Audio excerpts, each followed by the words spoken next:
feet. Forward.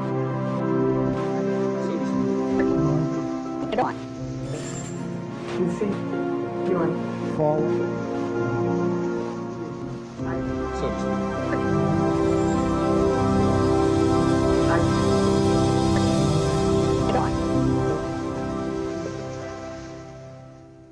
1992 was a year of kings.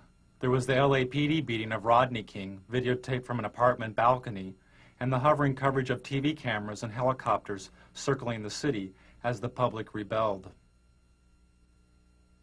It was nearly 25 years after the assassination of Dr. Martin Luther King, and Bill Clinton, a child of the 60s, was campaigning to become commander-in-chief, a king among the contenders. Hold on just a minute. Here's Larry King. Hello? Then there was Larry King, who was anointed as the father of talk show democracy because TV viewers could phone his program and ask the candidates questions on the air. The viewer calls to King's show was seen as a seed of a future TV democracy in which citizens could vote for a candidate or pending legislation by picking up a special remote control and voting yes or no. Taking viewer calls on Larry King's show is TV evangelist Pat Robertson, whose organization, the Christian Coalition, seeks working control of the Republican Party by 1996. I'd like to ask Mr. Robertson 2 quick questions. One, what he thought about the Bush quail commercials. Were they effective? Should they have had more family values on them? Also, how can you say you want a party of inclusion when you're so blatantly anti-gay? Behind the scenes and off the air, Robertson's media advisor tells Robertson how to turn around or spin the caller's question. You take the one sentence, turn it around, go into the issue. Remember, you're answering the questions. Okay. You can talk about anything you want to. Well, I am moved. I want a kinder and gentler nation. This Bush campaign phrase was written by spin doctor and speechwriter Peggy Noonan. Because America is so infused by media that we are all spinning in a way. We're embellishing our story. Embellishment is okay. There's... What's not okay? Where does spin begin? The disingenuous part, the calculating, this isn't the whole truth part. If he tries to corner you on Buchanan, do the same thing, slide off it. Go back to the inclusion. You gotta expand the party, and you gotta bring everybody together. You can't worry about the problems of 1992. You gotta look ahead to 96. Focus on the future. So to speak. 2 feet. Forward.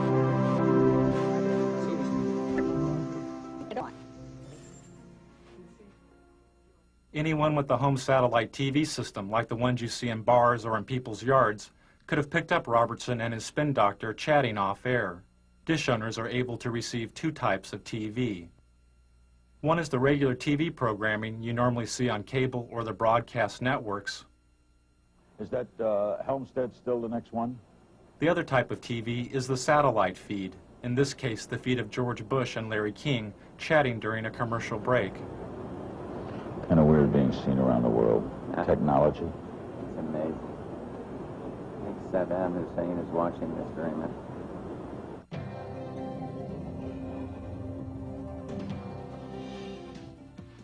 Satellite feeds are used by the networks to transmit images of news events from around the world. An event covered by the network is transmitted up into space to a satellite.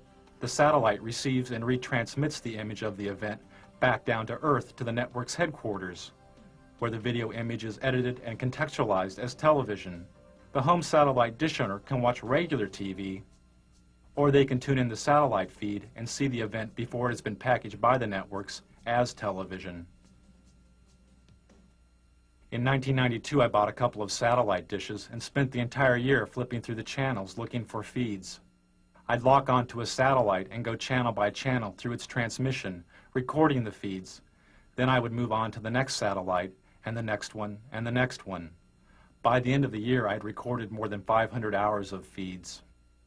Don't put a lot of that garbage on. What is this? Are we on the national Can we turn that off? I don't want to be on national television being made up. We're just turning the camera away from him, so you can be made up. Some of the feed guests knew, and some didn't know, their images were being broadcast, unscrambled and visible, to over 3.5 million dish owners across North America.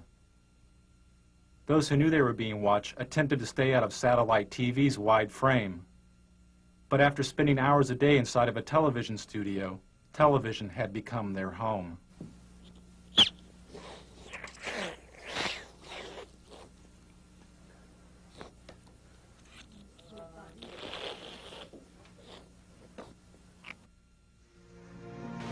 So to speak. PC. Forward. So to speak. PC. 1991 and 92 had been years of political extremes for George Bush.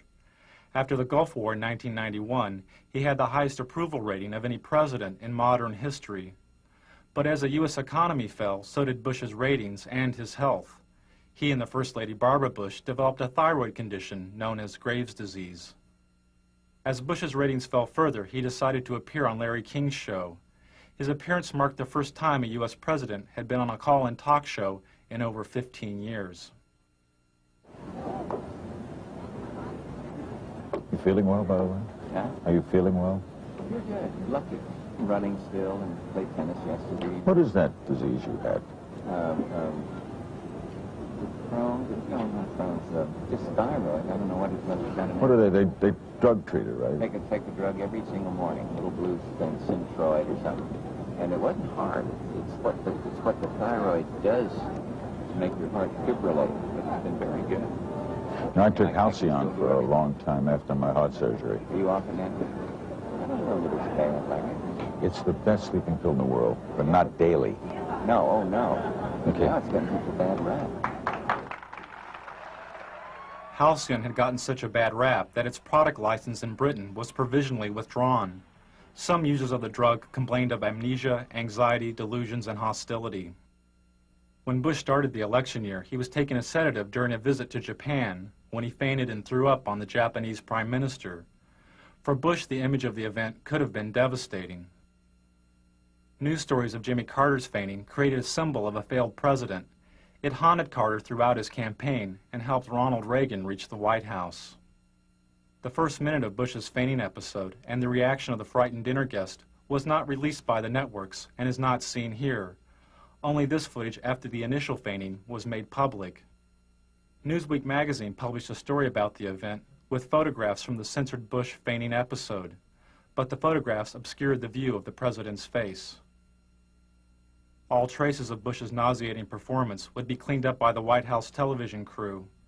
Even this mantle photo of Bush's face next to a white baby's blanket may have looked too much like his face in Barbara's white napkin in Japan.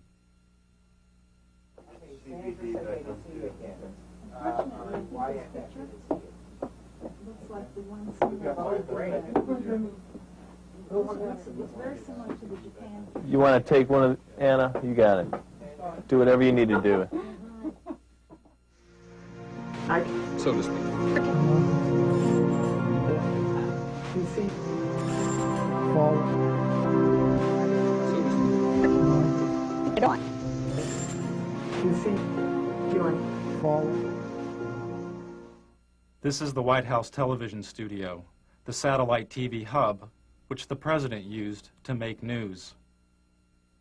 From the White House studio, Bush would go up on a satellite, give a 5-minute interview with a local news anchor, disconnect, hook up with another local news anchor, give an interview, disconnect, hook up with another one, and do this again and again and again.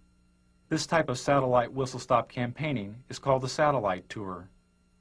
This is a technician at the White House hooking up with TV stations in South Carolina and Florida for a satellite tour by Barbara Bush. Channel 4, do you read us in Washington? WYFF. Come in, come in. Remember that every single man, woman, and child in the state of South Carolina awakens to a freer, safer world because of George Bush. WIS, do you hear us in Washington? I would remind people that every single morning we all awaken to a safer, freer world because of George Bush. WCBD, do you hear us in Washington? And Nicole, I would remind you and the people of Florence that all of us awaken every single day to a freer, safer world because of George Bush. WCSC, do you read us in Washington? They themselves awaken every single day to a freer, safer world because of George Bush. Campaigning via the satellite tour allowed the candidates to cover long distances. But there was another major benefit. They could bypass the national TV networks. There was no need to feed through the TV network center and on to the local stations. The campaign was now the center and its own television network. This is great. I love these.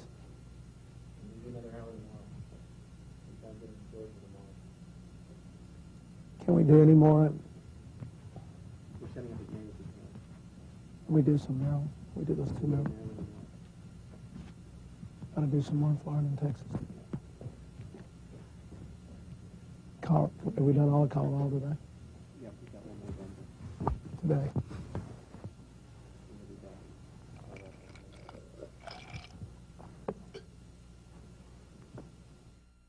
Another way the candidates made news was by creating their own TV news stories called the Video News Release.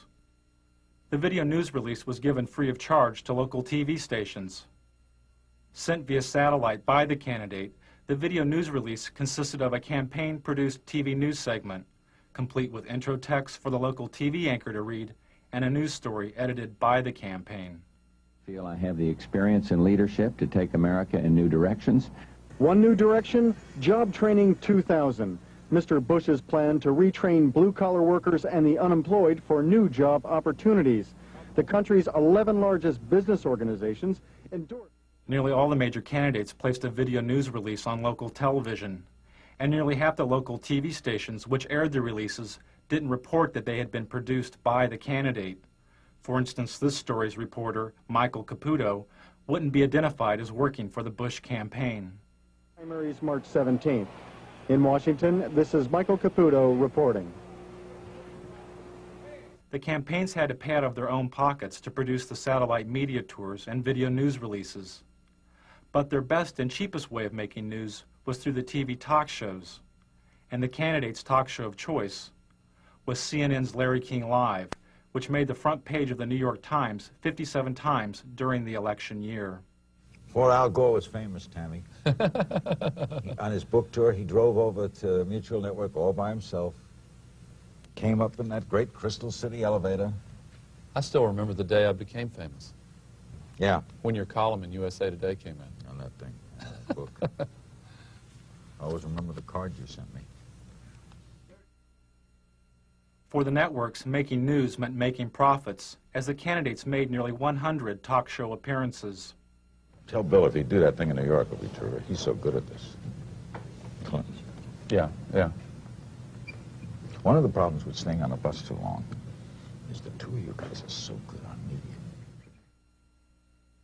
Towards the end of the election, candidate appearances increased TV talk show ratings an average of 40%. You know what you ought to do? You ought to come out on the bus trip with us one day. We could do a joint interview from the bus. Larry King said the campaign ratings bonanza turned the election into a TV miniseries like Roots or The Thornbirds. We're out of time. You can invite us on the bus. Okay. We have plumb run out of time. Thanks for coming, Al. I'd like to invite you to come on the bus with us. 1992 was probably an historic first, as a major network's advertising revenues from its political coverage made more money than it cost to report the campaign. For CNN, the election was a watershed, as the network received its highest ratings since the Gulf War. But I want him to finish the thought here. That's the one break we have to hit live. It's an around the world break. Hard to believe we're being watched in 151 countries. It's scary.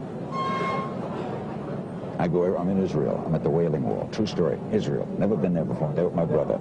I'm Jewish. It's my culture. Stand there as an old rabbi, davening. He's praying. Old, a religious Jewish man. He looks up at me and he says, "What's with Perot?" I swear to God, what's with Perot? In Israel. I love it. It's crazy. Ted Turner changed the world. I'm a big fan of yours. Is it? He would serve you at Boston. I'm really surprised. He's ready. What's he got left in life? The game. I don't know. After you're elected, think about it. No dope. That's for sure. Great guy to work for, too.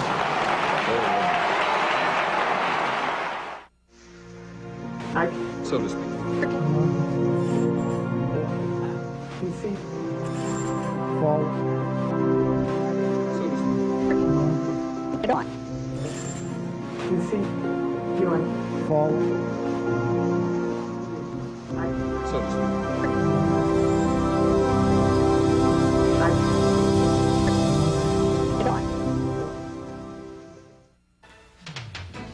Amid continuing allegations of tabloid reports pointing to extramarital affairs, Arkansas Governor Bill Clinton is this noon campaigning across the South. Hello, Mike. Everybody in America who's had problems in their marriage, who either wound up divorced or who got back together, votes for me. I'm a shoo-in. Can you hear me? I figure if everybody in Maryland who's ever had trouble in their marriage and they're still together, or who's ever been divorced votes for me, I'm a shoo-in. Hello? And you know, if every American couple who's either been divorced or had problems and stayed married votes for me, I'm a shoo-in for re-election. I think the American people are smarter than the pundits. Before Clinton was shooed into office, he had to compete against a host of other Democratic candidates. The media focused on 4 of these candidates, but Larry Agron was a 5th candidate the press did not report on. There's no makeup here? During the 1992 U.S. Conference of Mayors, the New York Times reported that, quote, dozens of mayors seem to agree on one thing. The single candidate who truly understands urban needs is Larry Agron, unquote. They promised to bring this stuff over. None of the networks mentioned Agron's presence at the convention. How about if I run over that Super Saver? One of Agron's staff had to run over to the Super Saver and buy some makeup because the network had broken its promise to provide it. This was typical of the media's treatment of Agron. When he appeared at this Democratic Candidates Forum, this Associated Press photo simply cropped Agron out of the frame. During the New Hampshire primary, the TV news reported the polling numbers of the top 5 Democratic candidates: Brown, Clinton, Harkin, Kerry, and Tsongas. When Agron moved into a 3-way tie with Harkin and Brown with 2% of the vote, most of the TV news didn't mention Agron. The day Bill Clinton captured what may have been the most valuable airtime of the entire election, as he spoke to 50 million viewers about his alleged affair, was the same day that a poll showed Agron's support at 4%. He had passed Brown and was the 5th leading candidate. When ABC's Sunday Evening News reported this poll, they simply deleted Agron entirely by not reporting his candidacy. During the New Hampshire primary, Agron's only live commercial TV appearance was through this satellite feed to ABC's Nightline. But the Nightline program wasn't directly about the election. When Agron complained to news executives about his lack of coverage, he was told he had not earned the right to media exposure because he had not received enough media exposure. And on stage, the 5 major contenders for the Democratic presidential nomination. Although Agron was on the ballot in nearly half the country, he was barred from most televised debates, including this one sponsored by the League of Women Voters. He couldn't meet one of the League's main criteria, which was, quote, recognition by the national media as a candidate meriting media attention, unquote. Good evening and welcome to the Democratic presidential candidates debate on urban America. Agron wanted to debate on urban America, calling for a 50% cut in defense spending and the reinvestment of some of that money into America's decaying cities. We are going to be coming to you, live from Lehman College, and you'll hear a bit of a disturbance in the background, but we'll go on with that in any case. The disturbance is Larry Agron, asking to be included in the debate so that he can explain his plans for defense cuts and urban revitalization. Bronxborough President Ferdinand Ferrer, and Mr. President, I suggest you wait for just a moment till the man is quieted or chooses to quiet down. All right, Mr. Agron was quickly arrested. His court date fell on the first day of the Democratic National Convention. During this campaign, but very little said about the problems facing America's cities. Tonight, we'll change all that. Without media exposure and the debates, Agron couldn't quickly receive federal campaign funds, and his candidacy lost momentum. You look all right on camera. What's that? You look all right, there's no hot spots. Really? Okay. Well, usually got a mustache that shows through here. Why don't you go get some stuff, Mike? Oh, yeah. There we go. Campaign funds. The Democratic Party refused to include Agron in the debates or speak to the networks on his behalf. Agron talked about his exclusion, saying, "I've challenged my own party for its continuing complicity in Cold War thinking, Cold War rhetoric, and Cold War budgets." To restore order right now, there are 3,000 National Guardsmen on duty in the city of Los Angeles. Another 2,200 stand ready to provide immediate support. So to speak.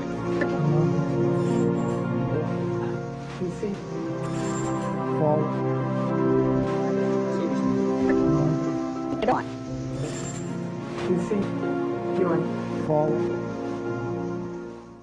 Oh, what a beautiful morning.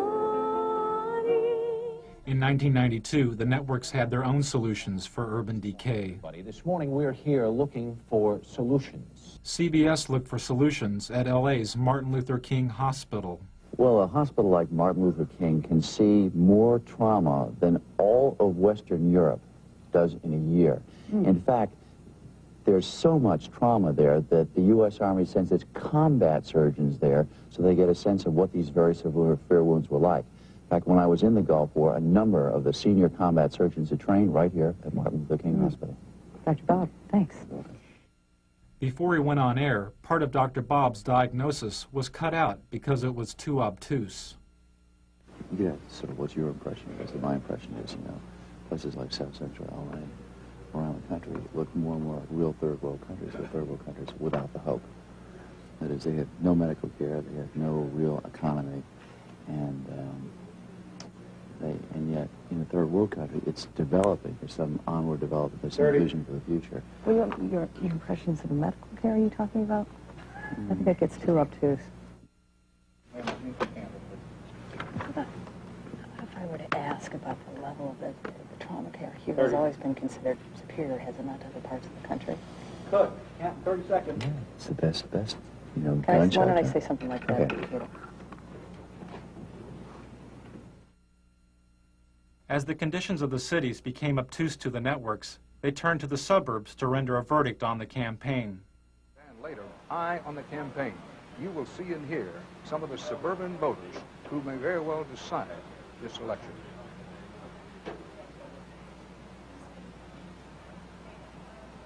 Back now live from St. Louis. There is news far beyond this city tonight. In, what is this, in Hawaii? In Haiti. Oh, well, they all look alike. In Haiti, a huge explosion leveled a three-story building in downtown Port-au-Prince. At least 15 Haitians were killed. Take a look at the roads leading into and out of Los Angeles. Lately, you see more taillights than headlights. A lot of people leaving this town for good. Where are they going? Anywhere else. Why? While the ethnically diverse cities were abandoned for the homogeneous suburbs, the networks created their own recipes for the melting pot. Make a note. Give it to Kathy, who may be the best at this. Since we're going to wish people a happy Rosh Hashanah, which is my idea and a good idea, just don't forget to check when Ramadan is. We have to wish all of our Muslim friends happy Ramadan. And then behind that, when you get to the Buddhist New Year, the year of the rat or the year of the monkey, whatever it is, we have to... got to be politically correct here, pal. After 4 Los Angeles police officers were found not guilty of assaulting Rodney King, the TV news moved away from the residents of LA and into the sky with 13 television-equipped helicopters. No justice, no peace.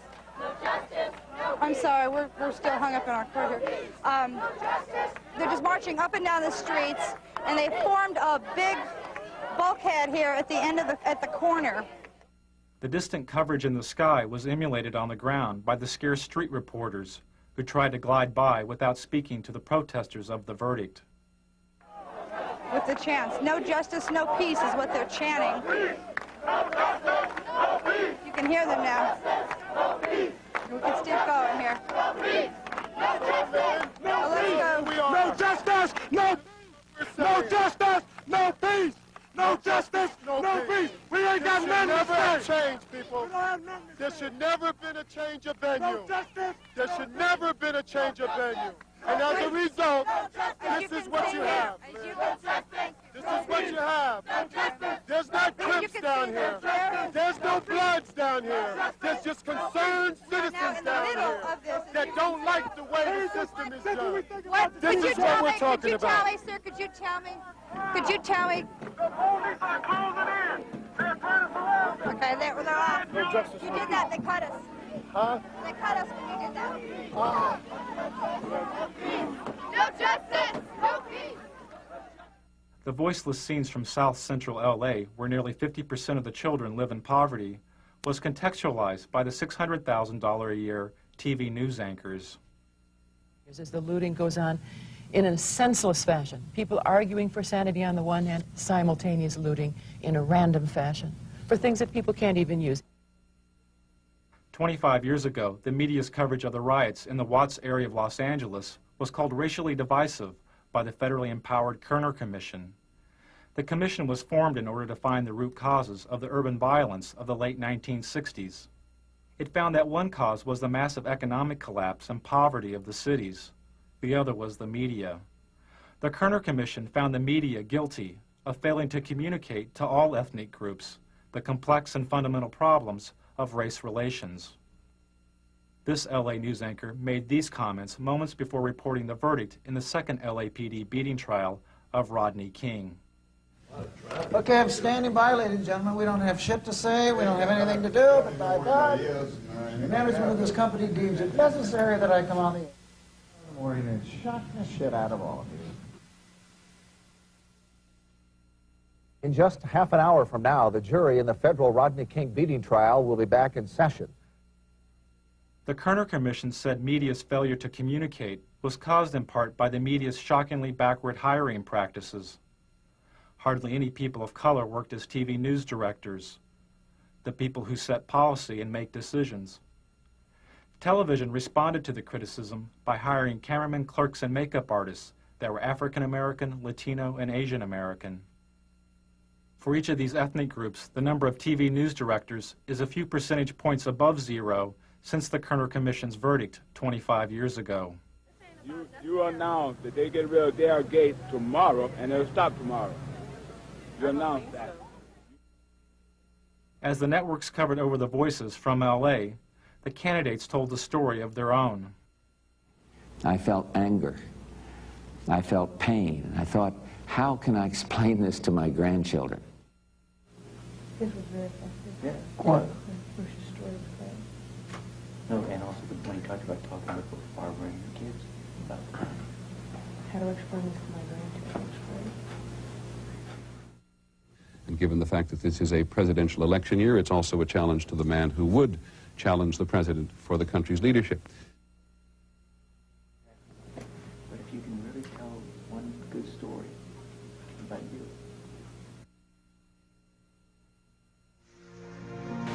So to speak.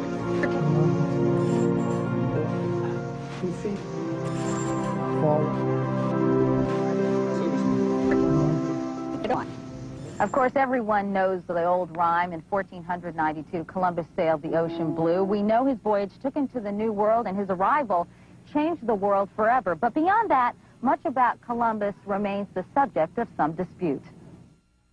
During the celebration of the 500th anniversary of Columbus's discovery of the Americas, the only satellite feed I found with a Native American guest was this feed to a local morning talk show.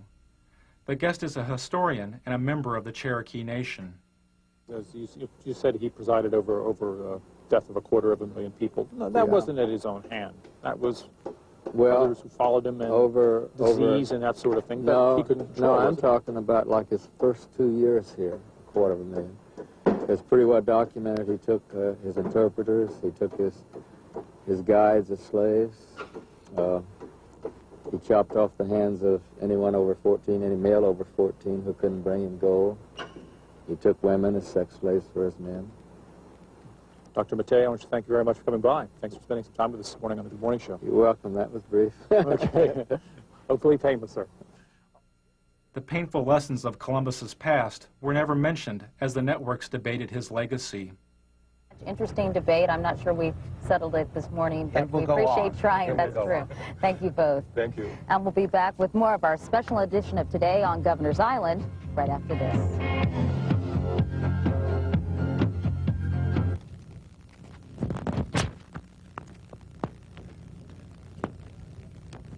What did he say that made any sense? Anything? They just, you know, think that he ruined the paradise and had no respect for nature and treated the Indians like dog do and... What the hell does he know? 1 minute. Okay. So to speak. You see? Forward. Go on. You see? You're forward. I think I'm pregnant. The woman on the screen is Murphy Brown, a fictional TV sitcom character. Doesn't help matters when primetime TV has Murphy Brown. He is talking about you. Epitomizes today's intelligent, highly paid...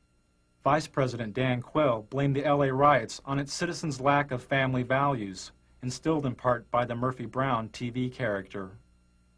He said it was not economic poverty, but rather a poverty of values promoted by the Brown character, which caused the burning of LA. Highly paid professional woman, mocking the importance of fathers by bearing a child alone and calling it just another lifestyle choice. Politicizing sexuality was not new to Washington. I'm an executive producer. I'll just executive produce this baby. Sexual politics helped Ronald Reagan reach the White House and gave birth to the new religious right.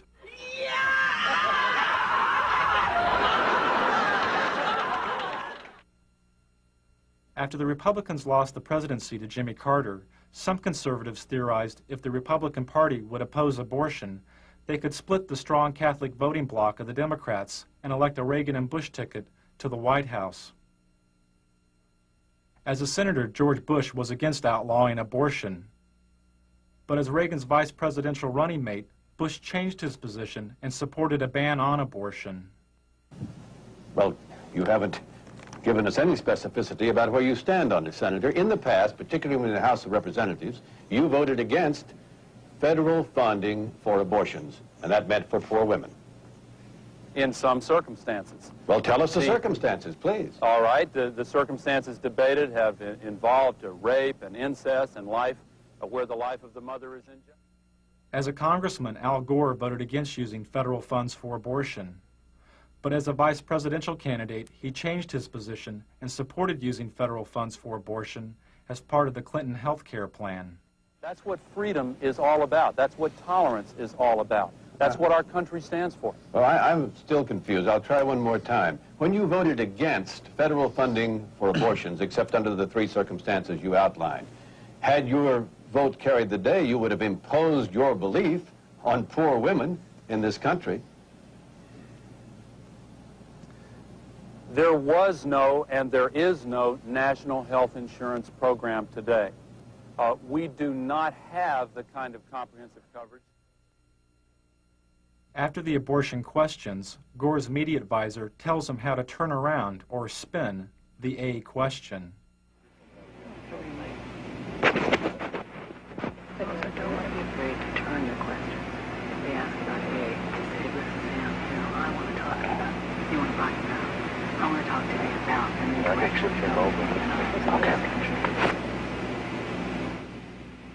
Okay. And the president of the Christian Broadcasting Network, Mr. Pat Robertson. The 1992 Republican National Platform called for a complete ban on abortion, Nearly 30% of the platform committee was controlled by the Christian Coalition and its president, Pat Robertson. The goal of Robertson's Christian Coalition is to gain working control of the Republican Party by 1996. I have 2 television networks. I have 3 radio news networks. I'm starting Standard News. I have 50 reporters right now working for me that are very fine. Robertson's reporters work for his Christian Broadcasting Network, or CBN. Through the 700 Club, CBN News reports reach over 43 million homes in the U.S. Operation Rescue has targeted 5 abortion clinics in Buffalo for a minimum of 2 weeks of activities aimed at shutting the facilities down. In 1992, Operation Rescue was a top news story for CBN. A battle both sides vow to win. Andrea Francis, CBN News.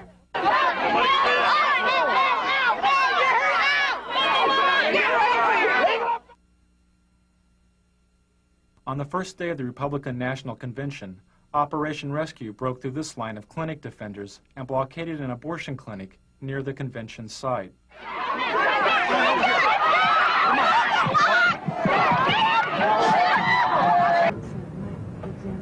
That same day, Robertson had this discussion with a CBN staff person.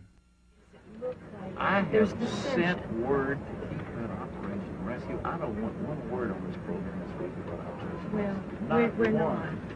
I don't want to cover it. I don't want to talk about it. And I want to do it.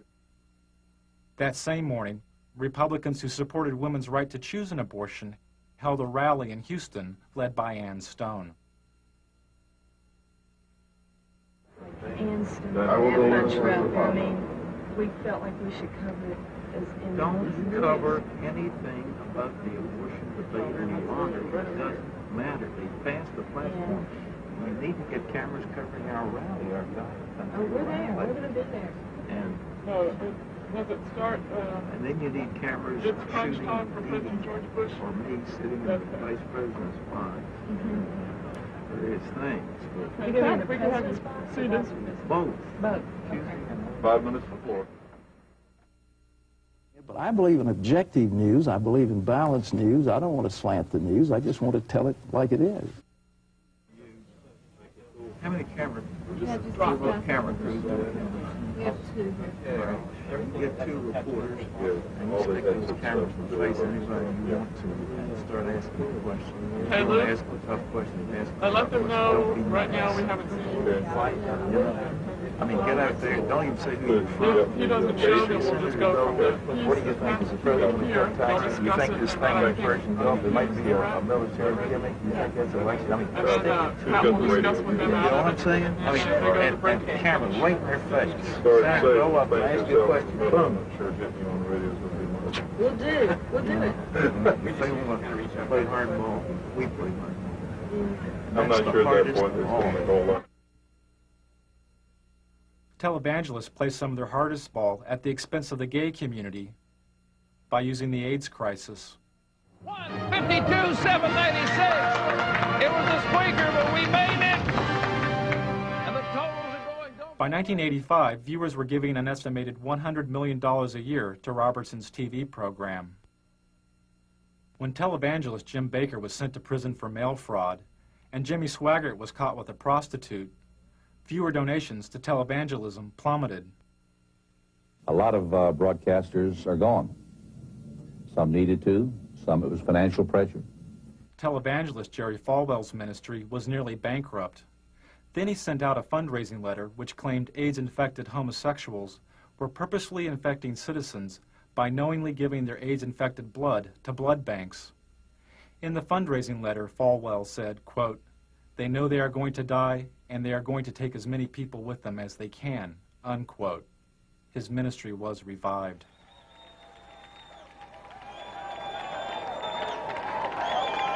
"75 years ago, a plague descended upon the world and covered the nations of Eastern Europe like a dark cloud.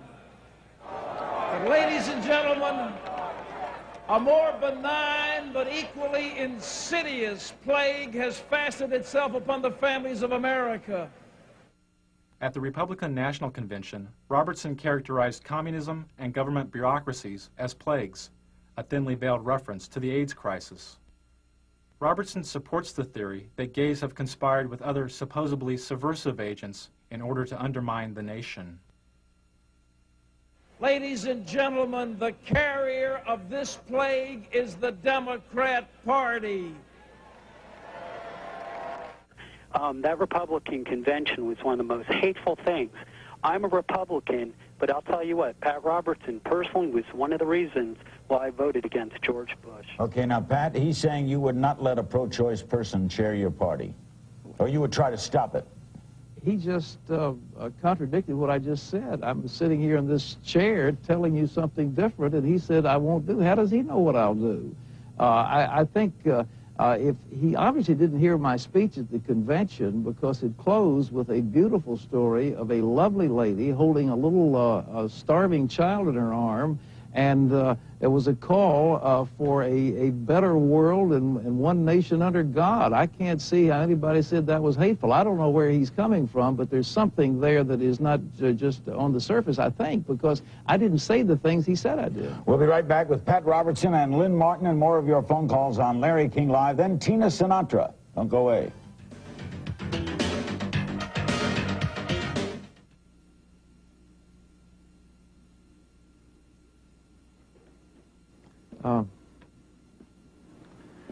That guy was on the wall.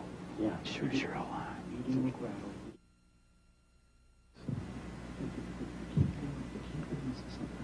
You take the one sentence, turn it around, go into another issue. Remember, you're answering the questions. You can talk about anything you want to. Yeah. What's that? Did you get a good question? No. This last one is. The last one, I didn't get I it. said, who in the heck is screening these calls? I've had one person call him a bigot. I've had another person call him a zealot. Let's get some balance out there. Well, the last one. It's too late. The last one's okay, but the first three were all homosexual. I know. I've had this before. You can answer the question any way you choose to. I hear you. All right? Remember, so take it where you want it to go. Take it where you want it to go. I don't like the producer of this segment. Well, they were trying to set me up. That's what they told me. And that's what the Harris people told me. Did they accomplish it, or have I come back all right? No, I think you're fine. I think that I'm just very upset. Yeah. Well. You haven't come across on the face as being angry. Oh, no, I'm not angry. Who's angry? You look good. Well, thank you. It would be. I think they'll be out of here in about another. I hear you. You're right. So to speak. You see? Fall. Get on. You see? You're Fall. According to research and polls on the 1992 election, the information source which Americans valued more than TV news and TV talk shows was the presidential debates. And this would mean that there would be 4 televised presidential debates, more than ever held in any presidential election. And if Governor Clinton is serious about debating, he will accept this challenge, and he will instruct his campaign officials to meet promptly with my campaign officials to work out the details directly between the parties. Let's get it on. Bill, baby, let's do it. Get it on, as we say. Let's get up there and get it on, side by side. Sunday night, Mr. Bush is going to go on Larry King Live. So what I think is, Larry King ought to have us both on there and let the American people call their questions in. That's what we ought to do. Then we get the best of both worlds, one moderator and millions of questioners. I think it would really be a great thing. So I've asked our people to contact Larry King and see if we can arrange it. I'm ready to go. Let's get it on. Hi, Tom, can you hear me? Yeah. They've just confirmed both sides. They're meeting at 8 o'clock tonight. Okay. I think it's at Mickey's office. Malik, Teeter, Darman will attend for the president, and they have turned down Larry King, so I've rewritten my live lead. After Bush turned down Larry King's show as the site of the first presidential debate, the debate over who would be moderator of the debates continued, as seen in these satellite feeds recorded over a 10-day period. Al looks great. You saw where he proposed you as the moderator of the debates. Who? What didn't we? I think we did. Yeah. When he was going, when the president was going to be on the show. I'd be happy to be at it. That shocks me. I think they did. I think I'd be a fair amount. You get a very big. Yep. I do too. I'm the fairest person, I think. I'll let you know. Try it. Right out.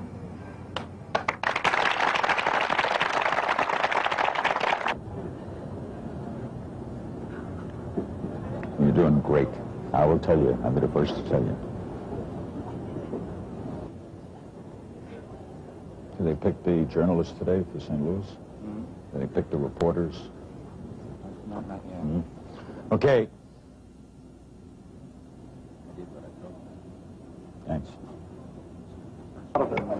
And I still think, you know, there's a lot of merit to that. Who's on Sunday night? Do we know yet?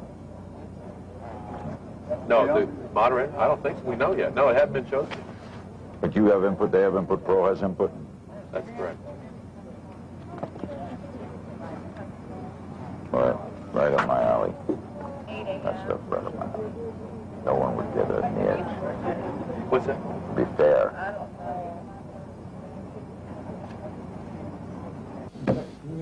You'll sit best in the debates. Because you don't come with any baggage. You could elevate it. Every time we talk about something silly, you say, come on. What are we wasting time? To me, you sit very effective. You could have a great effect on this life. Just let's go get it on. Get it on, so to speak. King was never chosen as the moderator of the debates. Good evening and welcome to the second of 3 presidential debates between the major candidates for President of the United States. So, President Bush, I think you said it earlier, let's get it on.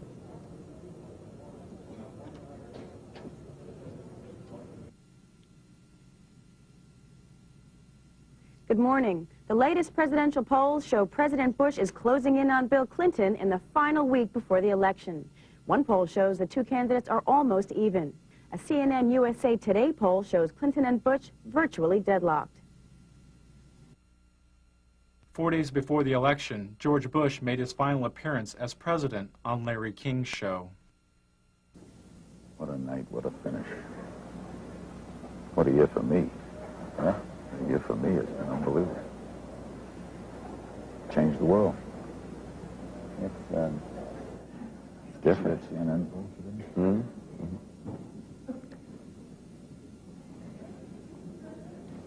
Unbelievable. Strangest year in the history of me. I hear you, Tom. Tell me about it. What? Tell me about it. Hold on. God, I got a darn cold. You got a cold? Fever. Some of my brothers in the drug business. Oh, the ones. Slight cold.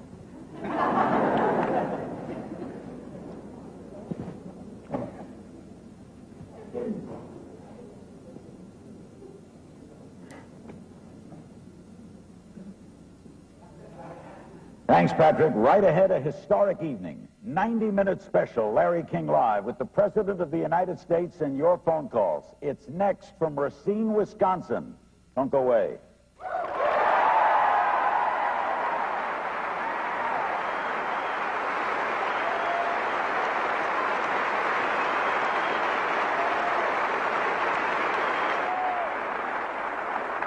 My brother's in the pharmaceutical business. He says there's a new pill coming from Israel, better than Halcyon. Me for sleeping or beef is just great.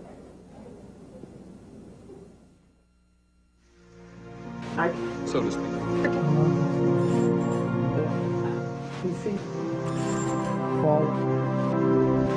So to speak. Get on. PC. Doing. Fall.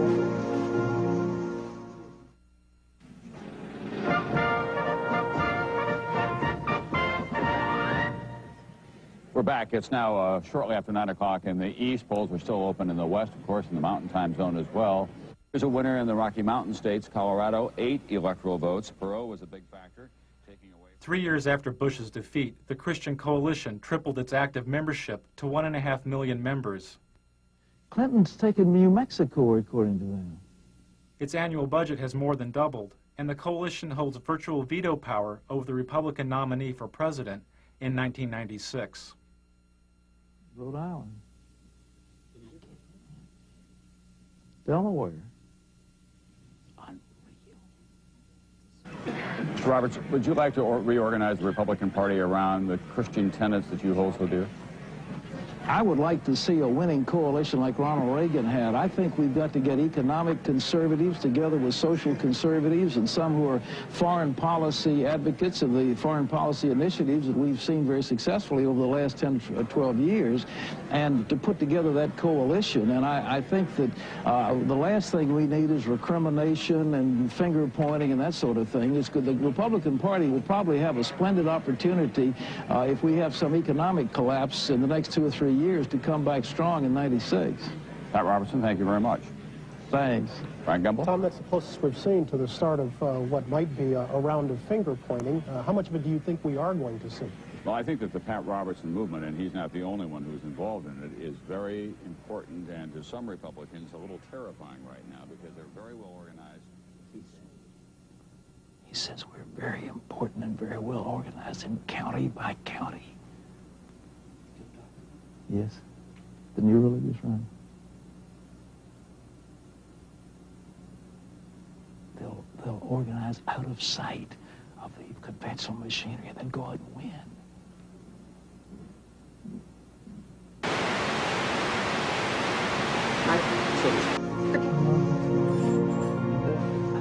PC. Forward.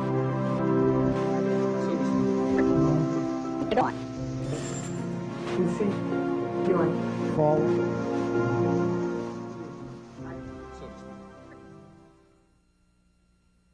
It was reported after the election that the Clinton White House uses the Department of Defense to intercept satellite TV feeds on a regular basis. This monitoring practice started during the 1992 election, as Al Gore's wife, Tipper, found out during the campaign. Everyone's watching on Little Rock.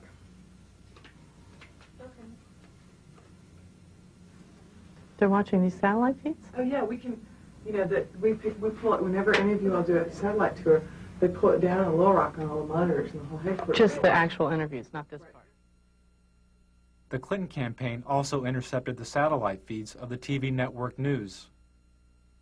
Clinton strategists would watch the network's satellite feed of a network news story about Clinton.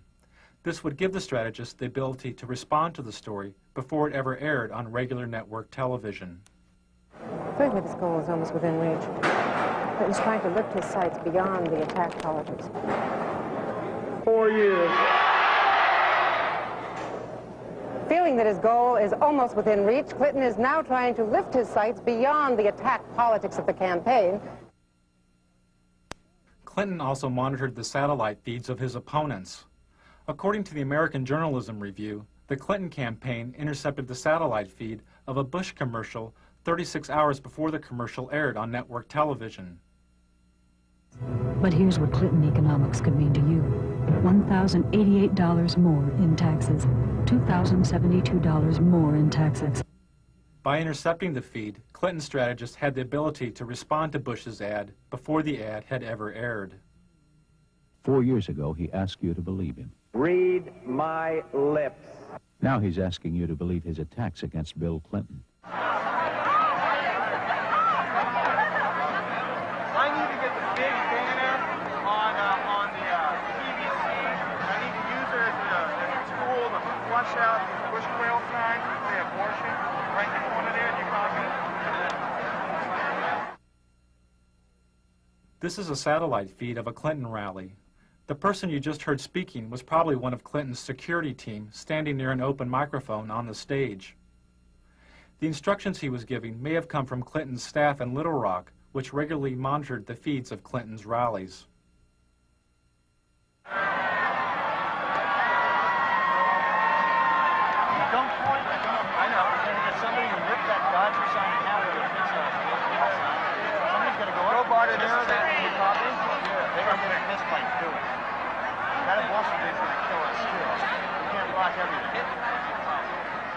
Little Rock would watch the satellite feed of the Clinton camera slowly panning the audience like a surveillance camera. If they saw a protester at the public event, Little Rock could call the rally site to alert security. But whenever we do a live satellite feed of like a big rally or something, there was a really very interesting instance. The Buffalo rally, there were some protesters. And Little Rock saw it where the advance people couldn't because they were backstage. So the desk, Dwight and those guys called the advance people on the cell and said, no, walk 10 feet to the left. There's a sign in the camera shot there. Edge that guy over. I mean, so it's like Little Rock directed Buffalo and watched it dismantle on television. They watched the dismantling of a problem. Right. And they, you know, where the advance person is in a sea of 2,000 people, Little Rock was able to say, I can see you on TV. Now go 2 people over to your left. It was really very fascinating. High tech. Yeah, that's good. So that's why when they said there are shadows on your face, that was Little Rock saying shadows on your face. Oh. See, everybody watches.